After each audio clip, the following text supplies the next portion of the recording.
obviously, our side of the aisle had a very fun week this week with Zohran winning the New York mayoral election, which I know it sounds mayoral election, not a big deal, but there is so much that made this a big deal. But I wanted to ask this question, TJ. Are we getting ahead of ourselves to feel like this is the start of a new wave? Or is this a particular election with a particular candidate that's going to be difficult to repeat with other, we don't even have to go fully socialist, but, the farther left people of this party challenging establishment Democrats and winning? Is this the start of a wave, or are we getting Fetterman again, potentially?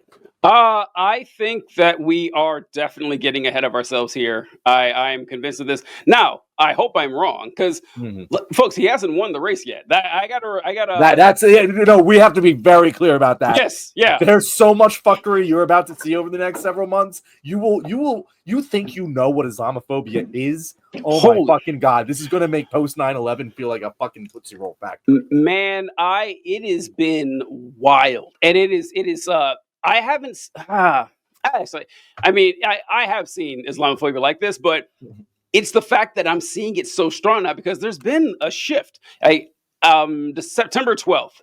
September 12th is one of the most bloodthirsty times I can think of in the United States.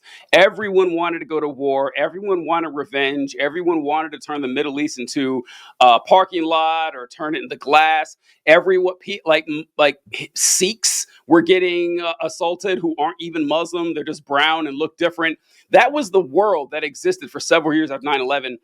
And the language I'm hearing now against Zohran is exactly the same. I have a clip right here, actually, about it, because it's one thing for conservatives or Republicans to say stuff like, well, this guy is too radical. He's too far to the left. We can't trust him.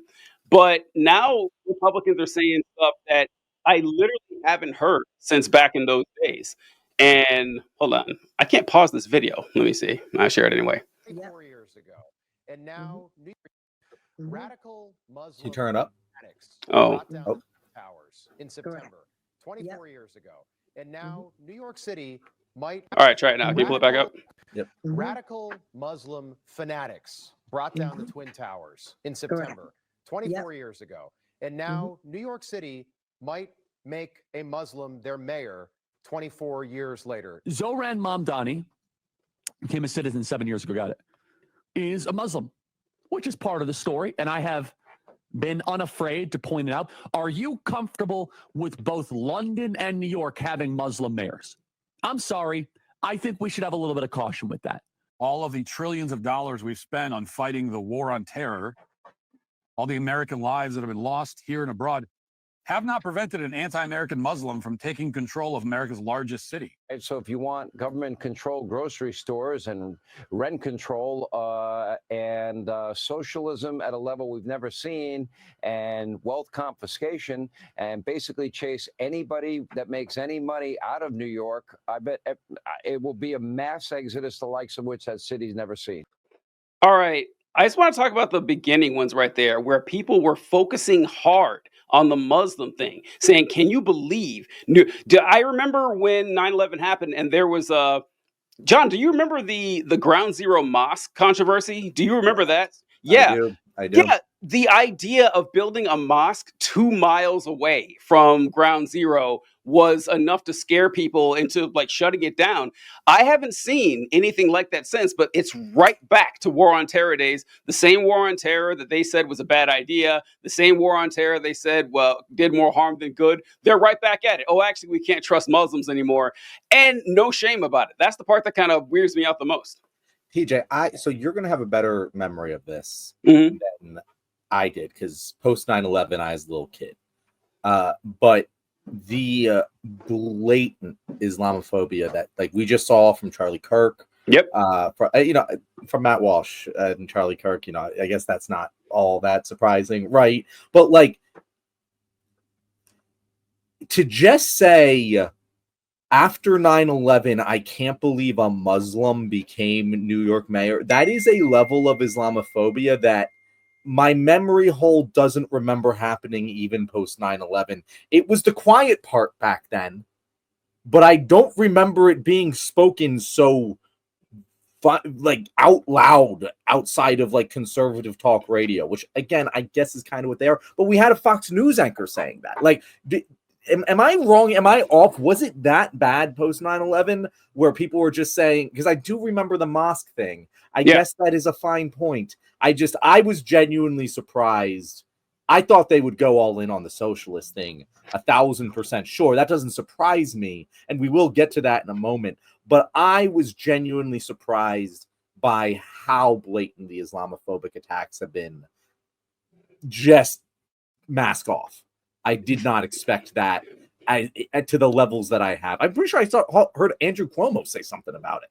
Not Andrew, the other one, Chris. Chris Cuomo, yeah. Yeah, Andrew didn't.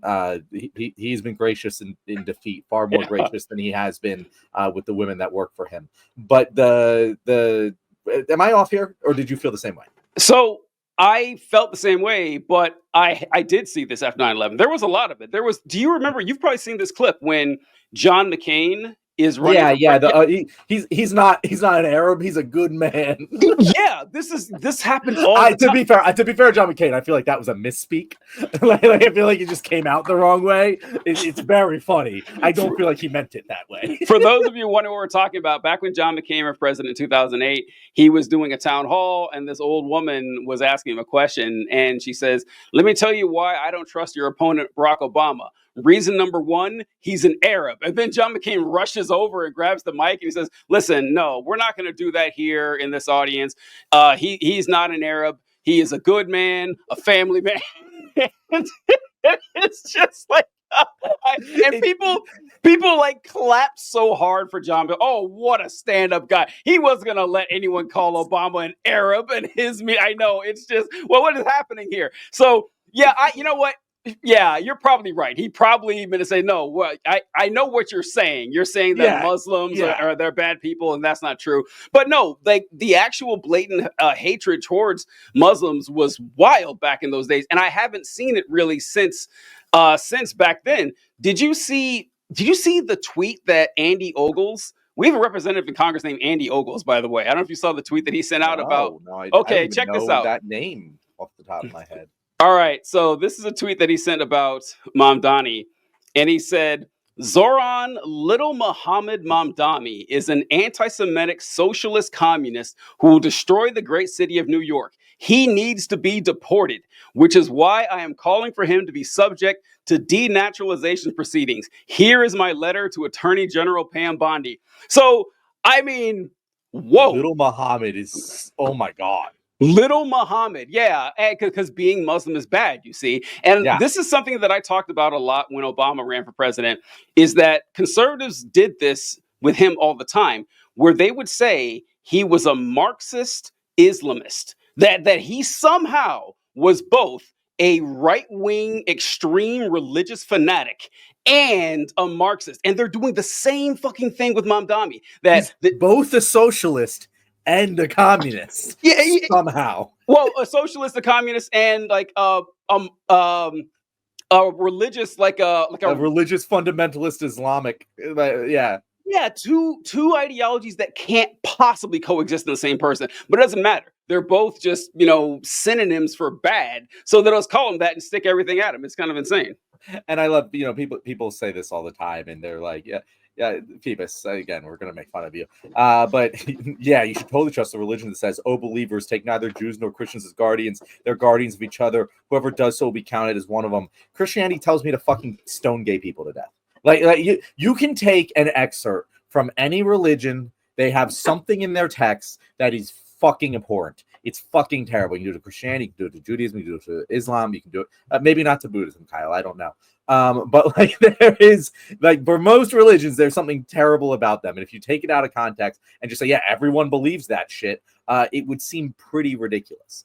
And that's the thing. To just say because he is Muslim, he must hate Jews. He must be a terrorist. He must be bad in some way, shape, or form is repugnantly prejudiced because you don't think of Christians the same way. You don't judge Donald Trump by the passages in the Bible that talk about how much to fucking beat your slave.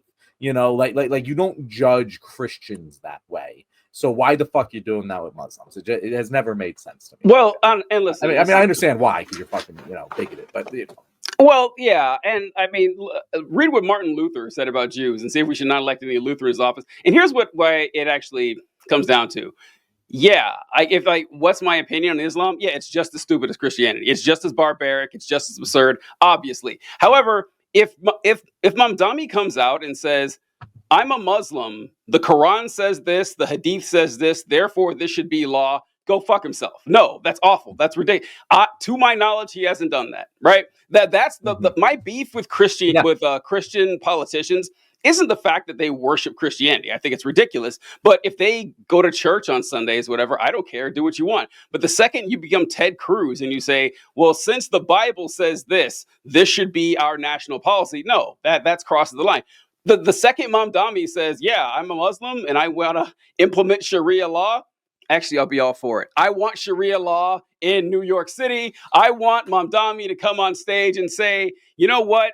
I've been holding on to this for 20 years, but rest in peace, Muhammad Atta, and a job well done. 9/11 was fantastic. I couldn't support it anymore. I want him. I want the caliphate to be reborn in New York City. I see the shining sea. We will have mosques. We will have imams. We'll have everything we need. Just do it. Why not? That's my plan there. I'm all for Islam right now.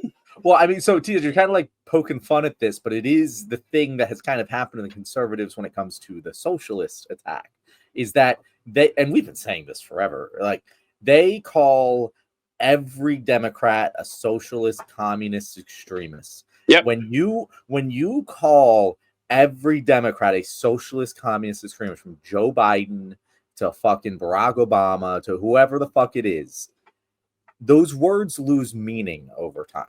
Back in the 80s, there was no fucking way in hell anyone who described themselves as a socialist would ever win a single elected seat for a fucking small town assemblyman, let alone the mayor of New York City. But those boys have cried wolf so much that the terms have lost all meaning. Not that anyone ever actually understood their meaning here, no. But like it isn't scary anymore. It is now okay to call yourself a socialist and win office in the United States of America, influential, important office. And I think what we're seeing right now is a realization of how much they fucked up with that. Because, Hugh Jass said, because the question we asked earlier, I was like, hey, is this a new wave? Is this just a unique thing? Hugh Jass says, nah, Mamdani's election is going to trigger another Tea Party. I think it can.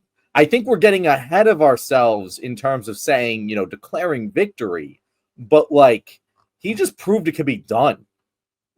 And AOC already kind of proved it could be done. And it's going to happen more and more. We have more, like, self-described socialists in American office than ever before in our country's history, including pre-World War II, when being a socialist wasn't a scary thing like it used to be. And I think that's cool. I think there's a genuine potential that this is the starting gun of the race. Because while we're in a small sample size right now of one race, there's been one race where we've had a young, upstart, I don't need to just say socialist, a leftist, far left, economic populist, whatever the fuck you want to call it, running against an establishment moderate Democrat and not just winning, DJ, wiping the goddamn floor with them in embarrassing fashion. I think that this could be built off of. Again, I'm not declaring victory, but I feel pretty damn confident right now, knowing that the pendulum's going to swing so fucking hard after the Trump years. Yeah. I can't imagine another point in time in recent history in your lifetime, in anyone alive's lifetime, where you could actually see a real socialist movement taking hold in this country? Do you think that is a true statement? I'm not even saying that that's likely. I'm saying it is more possible now than it ever has been before. I don't know if it's likely, but what do I know? It's like I felt, because, well, once I still think we have to wait for him to actually win the mayor's race. I agree with that, TJ. Because there's a great, Eric Adams said he's going to run against them as an independent. Did you see that? And I think so. That's the thing, TJ. There's no viable alternative right now. They're not going to elect a Republican under the Trump administration. It's just not going to fucking happen in New York City. They hate Eric Adams. He just kicked Cuomo's ass. Who's left? Well, that's what I'm saying. Like, if Cuomo decided to run, yeah, he lost the Democratic primary, but there's a lot more voters in the general election. He has a lot higher name recognition, and the Republicans could just join up. It could be what happened in Buffalo. We had the same thing happen in Buffalo. Remember, like, was it 4 years ago, where a socialist won the primary and the Democrat ran as an independent and won? I don't think that's outside the balanced possibility here. Now, I know Cuomo's not. It's not impossible. So after that election, I would feel stronger. But we have this happen. We have AOC when she unseated the Democratic incumbent. And also in New York, we used to have Jamal Bowman in New York. We had Bernie Sanders for like 40 years. We've had this happen before. So yeah, it's becoming more and more common. It's just that I don't know if the fire is going to catch immediately. I hope so, but I do want to see the actual election first. I don't want to count these chickens just yet. The difference between now and all of those other times you just mentioned is that the forest has never been so dry. Like, when AOC was elected, what was that, 2017? Am I I don't remember the year. I don't remember the year. Yeah. We were still kind of in normal times. When was AOC elected? That was 2018, not 2017. So, we're in Trump administration 1.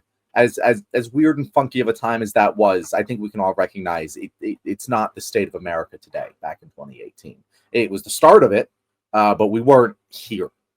And as you said, 2 to 4 years ago, the guy in Buffalo. By the way, anyone who thinks Zohran's a shoo-in, go fucking look up that story. Oh my God, he got fucking ragdolled by Democratic establishment. But that's my point. That's not going to happen under the current Trump administration. Democrats are not. Even the establishment are not going to circle the wagons to support a Republican becoming mayor of New York City under the Trump administration. They're just not going to fucking do it. They might do it with Cuomo, but again, I think Cuomo just gets his ass kicked again. Like, I don't think that making it a general election changes that at all. And I think that the Jeffries and Schumer even coming out and congratulating him, like, I think that it's not going to happen again this time. And even if it does, I still like the odds better, because now Zohran has national attention on this. Like, that's not what happened. In Buffalo, it was a small little thing, and we were all kind of like, oh, this is fun and exciting.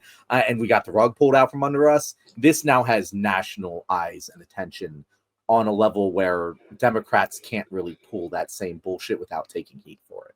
Yeah, I hope so. I do hope so. I don't think they would back a Republican. I think that, like, the stuff that you just read about some of the Democrats talking about this guy, there's a decent chunk of them who really hate this guy. Yeah, like, there was a congressman that came out and was like, "Yeah, fuck this guy." Yeah, from Long Island.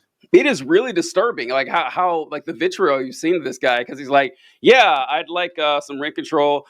Baby, I don't even know what a baby basket is, but I hear people talk about he wants baby baskets to raise the minimum wage. It's like, listen, I get, like, you might not agree with the policies, but you guys are acting like the plane is crashed into the mountain with this guy. It is nothing like anything you'd hear from a standard Republican any day is 10 times worse than anything this guy has mentioned. And you guys are acting like the asteroid is going to hit us and there's nothing to stop it with this dude. And it's pretty weird. But I can envision a world in which the percentage of Democrats who can't stand him team up with the Republicans who don't usually vote in the election anyway and back Cuomo. I can see that happening.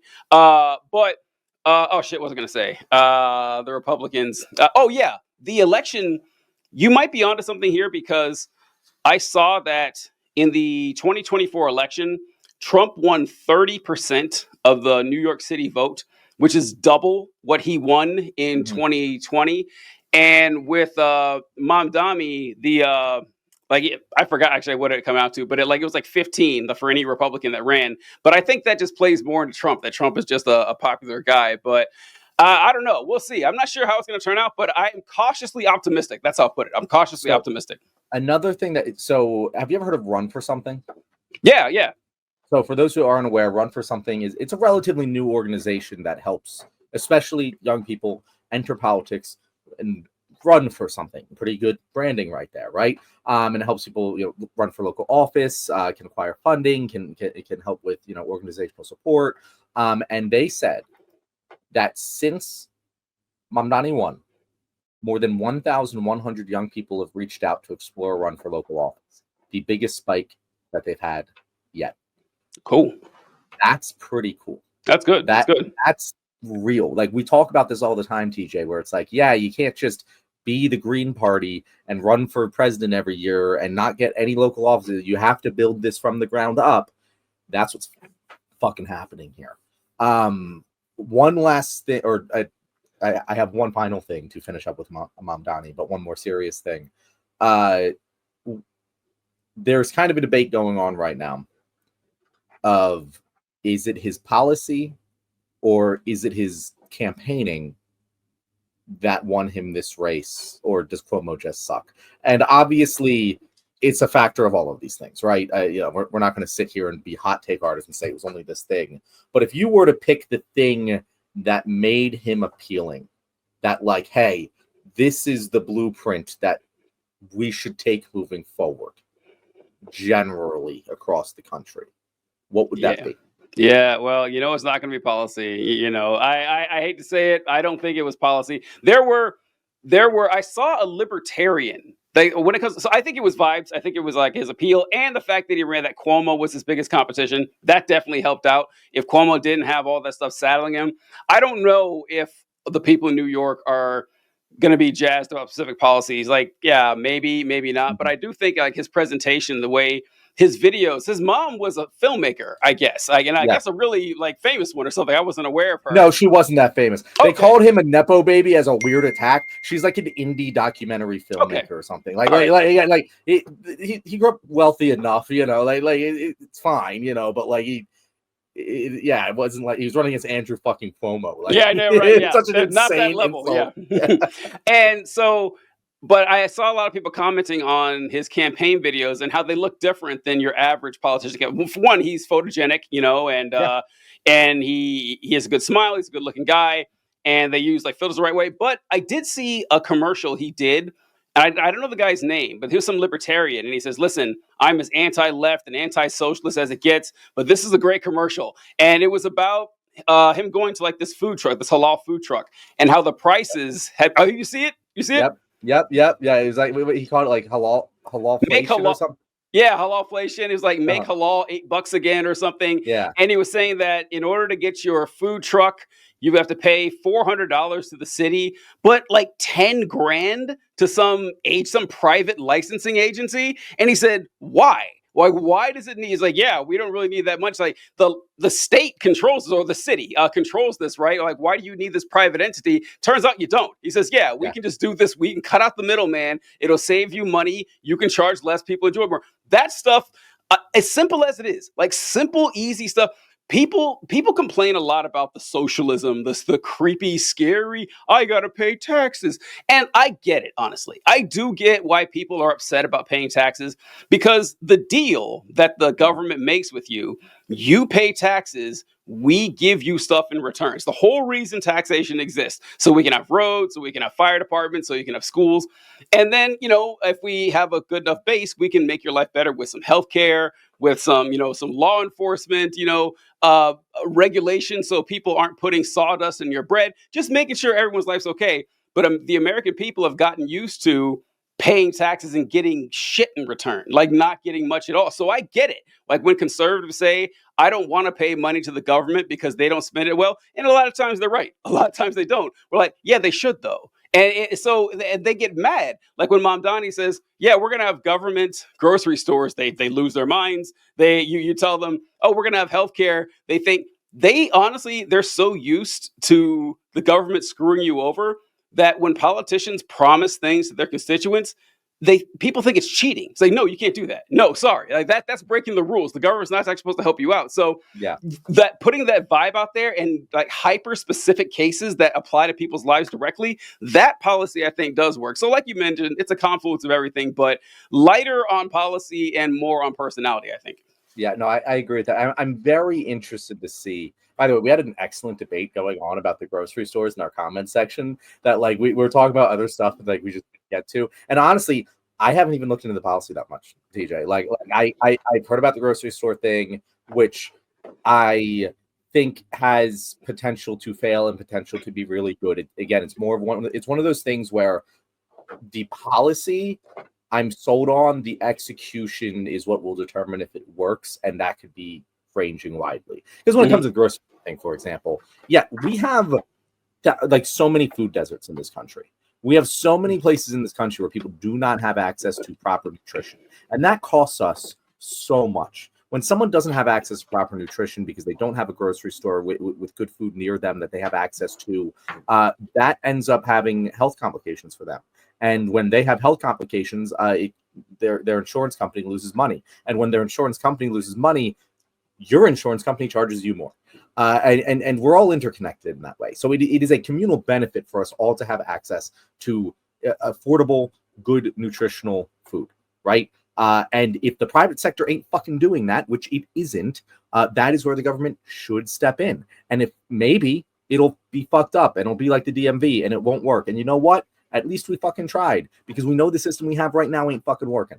So let's try new things to work it. But yeah, for the most part, I haven't looked into too many of the policies. I will do it more. And whether or not this whole thing works, like if it works really well on a policy level, it's going to be a blueprint for the country. That won't happen right away. But if New York City, if these policies are loved and they work, oh damn, TJ, that's going to be a real big problem for a lot of people in this country, because that's going to be hard to stop once we have the proof that it works. But my last question on Zohran, maybe the most important question, because I had a little bit of a disagreement with Taylor Lawrence on this.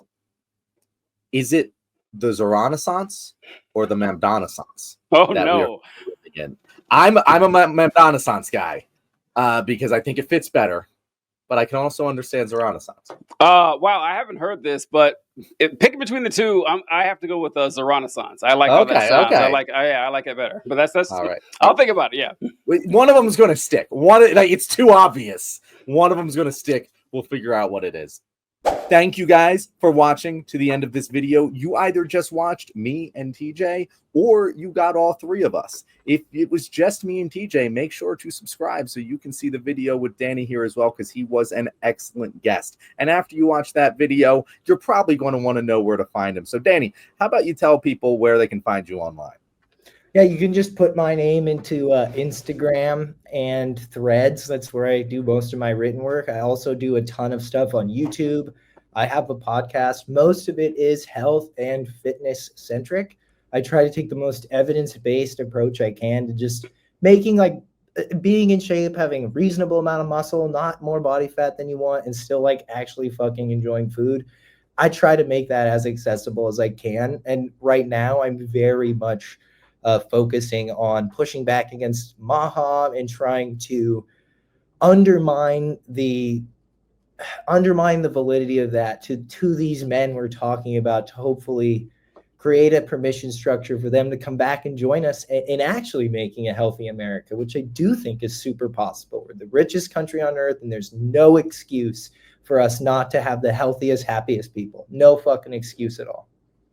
I agree. Thank you very much, Danny. Can't wait to have you on the show again. You're amazing. It was a fantastic time having you as a guest. I was putting together a list of things that were needed to make sure men reach their maximum potential, and maybe you could help me out next time. So far, I have swift as the coursing river, with the force of a great typhoon, and all the strength of a raging fire. I can't think of anything else, so maybe next time you can help me fill this out, but we'll see what we can do. Thanks for joining us, man. Thanks, gentlemen. I really appreciate it. Would be happy to come on anytime. Have a wonderful evening. Later.